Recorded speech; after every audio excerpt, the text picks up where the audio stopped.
Hello नमस्कार दोस्तों, स्वागत है एक बार और हमारी इस वीडियो में। दोस्तों आज की इस वीडियो में हम जानने वाले हैं वेल्डिंग ट्रेड के क्वेश्चन। जो सारे क्वेश्चन दोस्तों प्रीवियस ईयर क्वेश्चन है, जैसे कि आप देख सकते हैं ये एलपी 2018 में क्वेश्चन पूछा गया है और ये जो है आपका भेल टेक्नीशियन बी 2017 में क्वेश्चन पूछा गया है।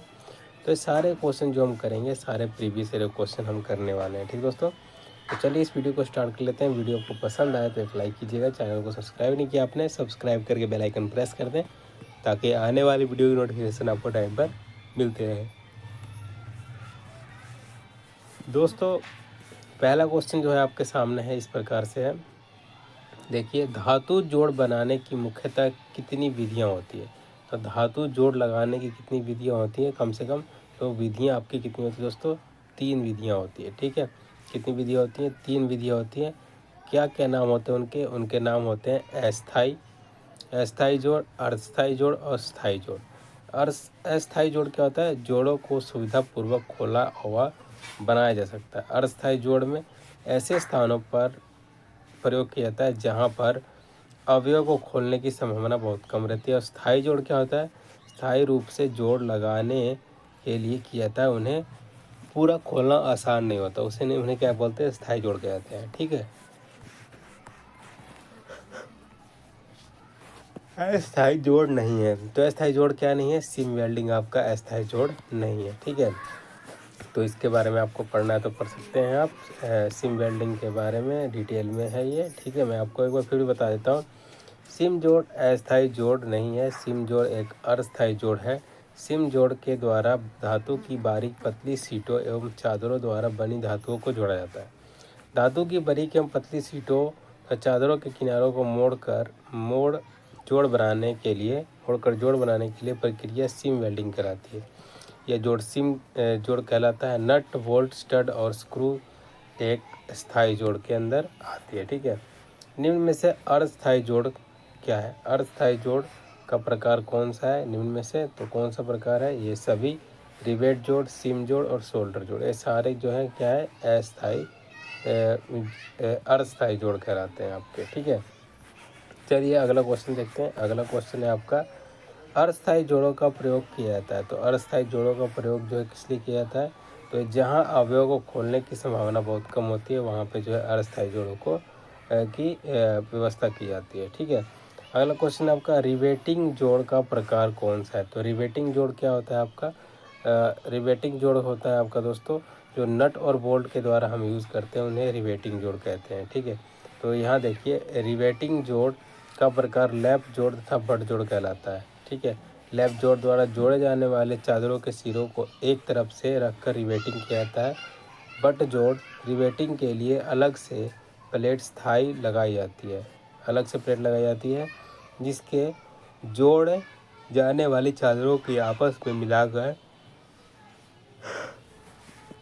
उसके ऊपर एक प्लेट को रखकर किया जाता है। ठीक है, तो आपको पता होगा लैप जोड़ क्या होता है। लैप जोड़ दोस्तों, मान लीजिए ये आपका एक प्लेट है। ठीक है, ये प्लेट है, दूसरा ऊपर इसके एक प्लेट रख दिए जाते हैं, उसको लैप जोड़ बोलते हैं। ठीक है, जो लैप जोड़ कहलाता है आपका। ठीक है, एक के ऊपर एक प्लेट रखने की प्रक्रिया को हम क्या बोलते हैं, लैप जोड़ बोलते हैं। बट जोड़ क्या होता है, बट जोड़ दोस्तों एक प्लेट यहाँ है आपको और दूसरी प्लेट यहाँ पे है, तो ये बट जोड़ कहलाता है। यानी आमने सामने हो वो बट जोड़ कहलाती है और एक दूसरे के ऊपर हो उसे क्या बोलते हैं, लैप जोड़ बोलते हैं। ये आप ध्यान रखेंगे, बहुत जगह क्वेश्चन जो है इस तरह से पूछ लेता है। ठीक है, अगला क्वेश्चन, छठा नंबर जो क्वेश्चन देखिए यहाँ पे, जोड़े जाने वाली प्लेटों को एक दूसरे के ऊपर लाकर जोड़ लगाने को कहते हैं, क्या कहते हैं उसको, लैप जोड़ कहते हैं। एक दूसरे के ऊपर आ जाएगा तो वहाँ पे क्या होता है आपका, लैप जोड़ होता है। ठीक है, बट जोड़ के किनारों की स्थिति होती है। तो बट जोड़ की स्थिति क्या होती है, आमने सामने की स्थिति होती है। ठीक है, निम्न में से लैप जोड़ का लाभ क्या है। तो क्या है लैप जोड़ का, निम्न में से इनमें किनारों की तैयारी नहीं की जाती, उसे लैप जोड़ का एक लाभ है। लैप जोड़ में किनारों की तैयारी नहीं करते हैं हम। इस विधि में धातु की बारीक एवं पतली सीटों या चादरों द्वारा बनी धातु को तय बनाकर जोड़ा जाता है। यह कथन इनमें से किससे संबंधित है, किस संबंधित है आपका, सिम जोड़ से संबंधित है। किस संबंधित है, सिम जोड़ से संबंधित है। संदूक को यहाँ पे देखिए, संदूकों एवं बर्तनों में निम्न में से किस प्रकार के जोड़ बनाए जाते हैं। संदूक और बर्तनों में किस प्रकार का जोड़ बनता है। तो संदूकों और बर्तनों में दोस्तों आपका बनता है कौन सा जोड़, तो वो बनता है आपका सिम जोड़ बनता है। किसके कौन सा जोड़ बनता है? सिम जोड़ बनता है। संदूक एवं बर्तनों को सिम जोड़ द्वारा जोड़ा जाता है। सिम सही प्रकार से लगाए गए जोड़ में कोई भी तरल पदार्थ लीक होने की आवश्यकता नहीं होती। चलिए अगला क्वेश्चन देखिए, निम्न में से किस संयोग से सोल्डर बनाया जाता है? तो किस संयोग से सोल्डर बनाया जाता है? टीन एंटीमनी, टीन सिल्वर और टीन और जिंक से मिलाकर जो है क्या बनाया जाता है? सोल्डर को बनाया जाता है। ठीक है, अगला क्वेश्चन है, सोल्डर का गलनांक कम करने के लिए किस धातु को मिलाया जाता है? सोल्डर गलनांक कम करने के लिए किस धातु को बनाया जाता है? तो ये आपका बीसमिथ धातु को मिलाया जाता है। किस धातु को मिलाते हैं? तो बीसमिथ धातु को हम मिलाते हैं। ठीक है, आगे चलिए, सोल्डर का गलनांक अधिक करने के लिए किस धातु को मिलाया जाता है? सोल्डर गलनांक अधिक करने के लिए किस धातु को मिलाया जाता है? तो एंटीमनी को मिलाया जाता है। किस धातु को मिलाया जाता है? एंटीमनी को मिलाया जाता है। सूक्ष्म सोल्डर में टीन और लेड का अनुपात होता है। तो सूक्ष्म सोल्डर में टीन और लेड का अनुपात कितना होता है? 60/40 का होता है। इसका 60/40 होता है। नर्म सोल्डर यानी सॉफ्ट सोल्डर का गलनांक कितना होता है? तो होता है 450 डिग्री सेल्सियस से कम होता है। ठीक है, तो नर्म सोल्डर का गलनांक आपको पता लग गया। अगला क्वेश्चन है आपका, एक अच्छे फ्लक्स में निम्न में से कौन सा गुण होना चाहिए? तो कौन सा गुण आपका होना चाहिए एक अच्छे फ्लक्स में?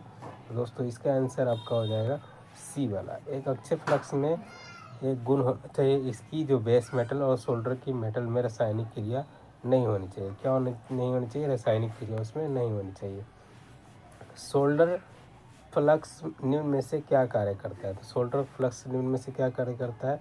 तो ये आपका दोस्तों सभी प्रकार का काम करता है, जैसे कि सोल्डर करने वाली सतह से ऑक्साइड को घोल कर बाहर ले जाता है, पिघले हुए सोल्डर में को ऑक्साइड बनाने से रोकता है, सोल्डरिंग आयरन का ताप जोड़ के तल में पहुंचाने में सहायता करता है। ठीक है, ये सारे काम जो है करता है। तो उपरोक्त सभी इसका आंसर हो जाएगा। आगे जो है आपका आयरन सीट के लिए फ्लक्स का प्रयोग किया जाता है। तो कौन से फ्लक्स का प्रयोग करते हैं? तो अमोनियम क्लोराइड फ्लक्स का प्रयोग करते हैं। सोल्डरिंग के दौरान फ्लक्स का कार्य होता है। तो सोल्डरिंग के दौरान फ्लक्स का क्या कार्य होता है? तो सोल्डरिंग की सतह से ऑक्साइड को हटाना जो है सोल्डरिंग का कार्य होता है। सोल्डर का हेड कॉपर बना होता है, क्योंकि सोल्डर का हेड कॉपर बना होता है। किसका बना होता है? वह ऊष्मा का अच्छा चालक होता है, इसलिए किसका बना होता है? तो हेड कॉपर का बना होता है। आगे दोस्तों देखिए, इसके बारे में डिटेल में है, पढ़ना है पढ़ सकते हैं आप। ये देखिए, चित्र में प्रदर्शित सोल्डरिंग आयरन का नाम बताइए। तो क्या क्या बोलते हैं इसको हम? तो इसका नाम है दोस्तों, ये पहले वाला ही आपका है, electric heated soldering iron. Electric heated soldering iron इसको बोलते हैं। ठीक है, आगे देखिए, इस प्रकार का डायग्राम आ जाएगा आपके पास और बताना होगा कि यह कौन सा जो है ये डायग्राम है, और DRD 2016 में जो है क्वेश्चन जो है पूछा गया है। तो ये कौन सा डायग्राम है? तो ब्लो लैम्प टॉर्च सोल्डरिंग, ये जो है आपका एक चित्र है। ठीक है, अगला क्वेश्चन दोस्तों, निम्न में से कभी कभी सोल्डर के पूर्ण रूप से गर्म होने पर भी यह कॉपर पर नहीं चिपकता। इस समस्या को दूर करने के लिए क्या कदम उठाना चाहिए? तो बिट को साफ कर रखना चाहिए। बिट को साफ रखेंगे तो कोई प्रॉब्लम नहीं होगी। जोड़े जाने वाली सतहों को उनके वास्तविक रूप में सुरक्षित करने के लिए कौन सी विधि है?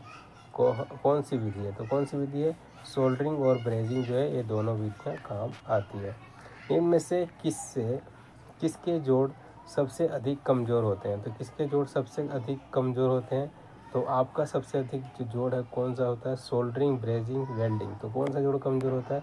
वेल्डिंग दोस्तों आपका बहुत ही मजबूत जोड़ होता है।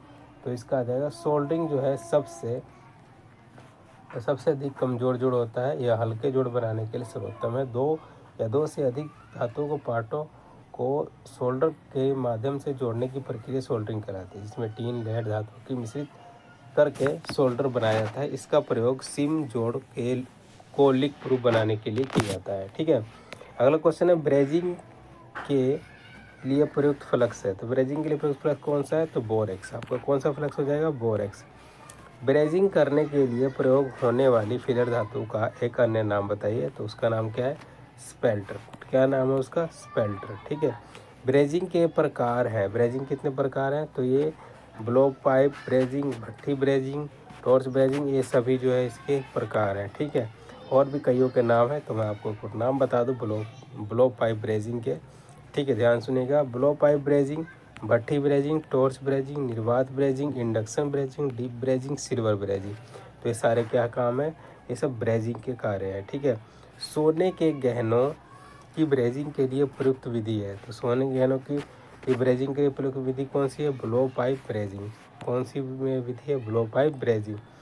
गंधक के बुरे प्रभाव को खत्म करने के लिए फिल्टर धातु में किसका उपयोग करते हैं। गंधक के बुरे प्रभाव को खत्म करने के लिए फिल्टर धातु में किसका प्रयोग करते हैं, तो इसका आंसर आ जाएगा मैग्नीज का प्रयोग करते हैं। किसका प्रयोग करते हैं, मैग्नीज का प्रयोग करते हैं। ठीक दोस्तों, तो आज के लिए इतना ही। कैसी लगी है जानकारी पसंद आई तो एक लाइक कीजिएगा। चैनल को सब्सक्राइब नहीं किया आपने, सब्सक्राइब करके बेल आइकन प्रेस कर दें, ताकि आने वाले वीडियो नोटिफिकेशन आपको टाइम पर मिलते रहे। ठीक दोस्तों, मिलते हैं अगली वीडियो में। Thanks for watching.